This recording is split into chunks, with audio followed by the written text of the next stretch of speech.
Hello mga kamamshi, mga kapapshi. So ito na naman, pupunta kami sa bahay ng aking pinsan dahil ngayon ay birthday ng aking pinsan. Kaya ayan, kasama ko si Kap na napaka-sexy driver at ang buong pamilya. So pupunta kami dahil birthday ng aking pinsan na galing pa yan siyang Cebu. Galing pa siyang city nag-work kaya umuwi lang siya dito sa kanila dahil birthday nga niya. So birthday ngayon kaya alam na kung ano ang mayroon. Syempre, ang masarap na kainan na naman dahil ang inyong Inday Cakes ay mahilig sa masarap na kainan basta libre.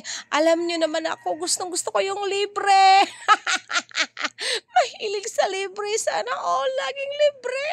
So, ayan na si Kap na sexy-sexy naglakad na naiwan mag-isa. So, ito nga pala, dito ang bahay ng aking auntie. So, ayan na, papunta na kami dyan dahil nga babatiin ko na ang aking magandang pinsan dahil alam ko na ako ay mabubusog ngayon sa kanyang birthday kaya tayo ay kakanta para sa kanya para naman matuwa siya para hindi naman siya lugi sa kanyang birthday dahil alam niyo na ang inyong Inday Cakes, malakas ito sa kainan. Kaya ayan ang aking pinsan na nagbe-birthday kaya kinakantahan ko siya ng Happy birthday to you, Happy birthday to you, Happy birthday! At ang kanyang sister, ayan na si Kap na sexy-sexy kahit nakatalikod.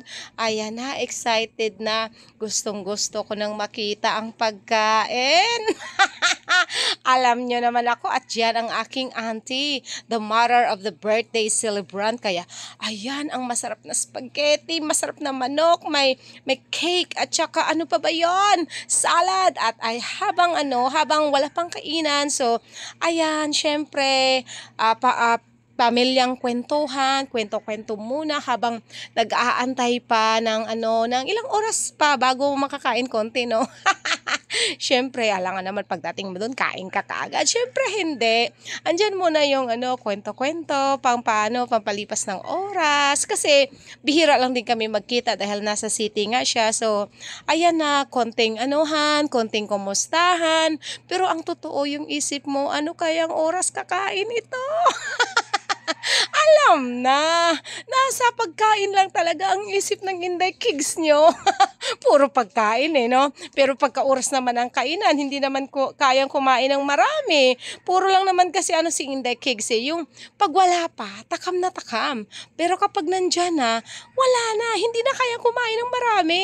Kaya ayan, sabi ko, bakit? Ang tagal ng kainan, anong oras pa?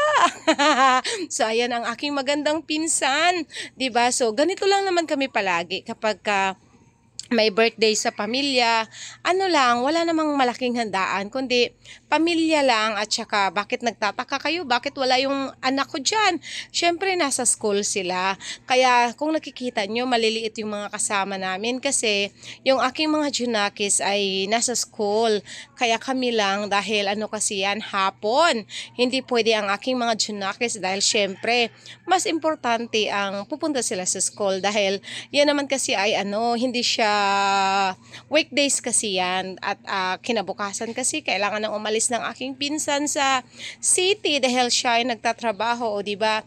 Ayan na, kinakantahan, kwento habang nagkakanta kami, ako naman ay tuwang-tuwa dahil feeling ko ako yung nagbe-birthday, no? Pag nakakita pala tayo ng magbo-blow ng candle, parang feeling natin tayo yung may birthday. Parang ako yung bakit parang ako yung excited? Parang ako yung may birthday. Feel ko lang, parang ako yung may birthday.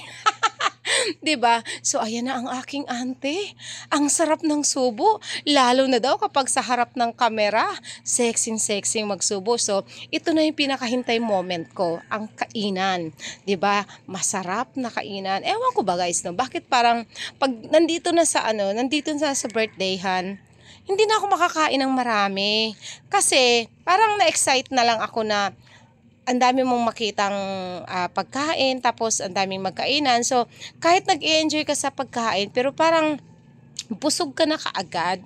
Kasi, di ba, ewan ko lang sa iba kasi, ang iba parang ang sarap ng kain nila pag nasa handaan, no? Ako, yes, masarap yung kain ko, pero konti lang talaga ang kain ko.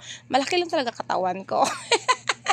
Malaki lang talaga ang katawan ng inyong Inday Cakes. Ayan, tingnan nyo naman yung pagkain niya, konti lang yan. Kasi ang inyong Inday